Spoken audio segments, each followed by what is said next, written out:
Now, we have a very important part of this event, that is the inaugural address by His Excellency Sri K. Shankar Narayanan, Governor of Maharashtra. Let's give a big round of applause to His Excellency Sri K. Shankar Narayanan, who will be delivering inaugural address.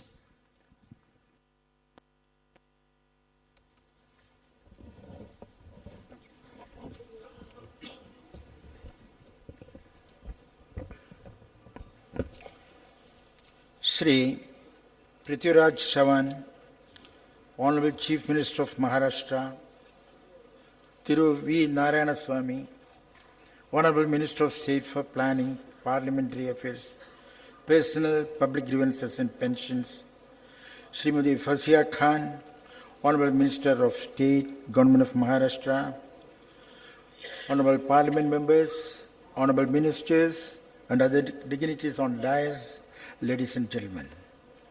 I am delighted to be here this morning to officiate the opening of the 14th National Conference of E-Governors and to inaugurate the exhibition, and I take this opportunity to welcome the Honorable Ministers and the many important government officials and delegates to this two-day meet. I congratulate the Department of Administrative Reforms and Public Grievances, the Department of Information Technology, Government of India and the Directorate of Information and Technology, Government of Maharashtra, for organizing the conference on assessing the status of e-service delivery in rural areas with focus on agriculture. The conference has become an excellent platform where leaders, officials, civil society organizations, industry and academic can exchange their ideas on making governance people-centric and people-friendly. Maharashtra is one of the most progressive states in the country in terms of economy and development. The state is also a leader in e-governance. It is therefore appropriate that Maharashtra has been chosen to host this year's conference. Ladies and gentlemen, we are living through exciting times. Post-globalization, we have witnessed revolutions in information technology, communications, space, science, nuclear technology, and so on. The life in cities and towns has altered beyond recognition from what it was 20 years ago.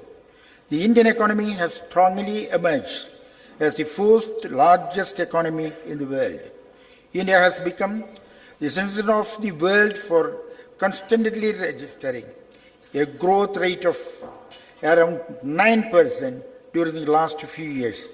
In order to continue our growth momentum, we have to make sure that the growth is inclusive and touches in the life of the last person on the radar.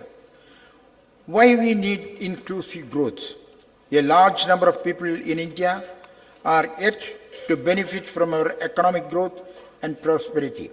A significant number of people are living below the poverty line.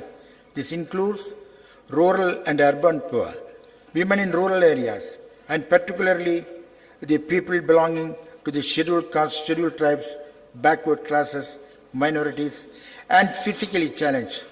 Improving governance requires that the benefits of the social and economic progress reach all the sections of society. The basic objective of governance must remain welfare of the people, welfare of the last person, Antyodaya. Good governance implies people participation, rule of law, transparency, responsibilities, equity and inclusion, and accountability. Decentralization of governance is very important. This is because it is a particularly form of governance that empowers people down to the grassroots level. The 73rd and 74th Amendments to the Constitution were landmark steps towards taking democracy to the people. We have to give greater powers to the Panchayati Raj institutions to achieve the objective of good governance and e-governance.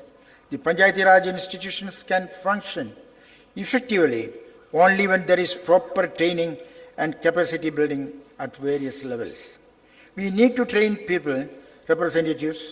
At the time, we need to train our officials down up to the clerical level or to the Dalit level. Having said that, no amount of training will be enough if officials lack moral values, principles, motivation to serve.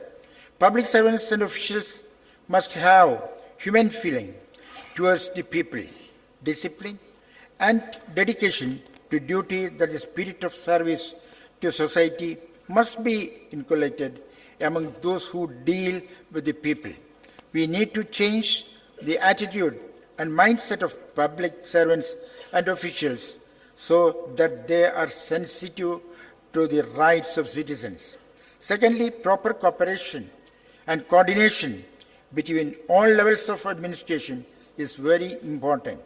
If we are providing computers to a school in, say, Gadchiroli district, we have to first ensure that the village school has proper classrooms and power supply to run the computer, and also train teachers to teach the students how to use computers.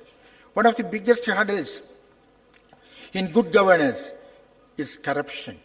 Corruption is spoiling the fair image of the country in the eyes of the world. Corruption is preventing the fruits of development from reaching the common man. There is widespread resentment in society and media over corruption and its magnitude. In some departments, corruption has almost become a norm. I dream a day when corruption will become redundant. I want e-governance to make this happen by simplifying procedures and remove unnecessary requirements. Today, we are talking of e-governance. E-governance does not mean merely computerizing offices, launching websites, and opening information outlets in rural and urban areas. E-governance is about efficient governance, effective governance, and empowering governance. The ultimate goal of e-governance is to make all public services accessible to the common man in his locality at affordable cost. The theme for this year's conference mainly, rural e-service delivery status and challenges, is commendable. Many states and central government departments have developed an e-service in selected areas. All the remaining states need to replicate such successful services in their own regions. I am eager to see e-governance projects in agriculture sector that would provide visible benefits to farmers and rural people. I do hope that the delegates will apply their mind to addressing issues like timely provision of advice to the farmers, food security, marketability, and commercial information relating to agricultural products, enhancing crop and lot productivity, and enhancing the reach of credit services to farmers. I have great expectations from your deliberations. I congratulate the winners of all the national awards for e-governance and convey my best wishes for the grand success of the conference and the exhibition. Jai Hind, Jai Hind Maharashtra.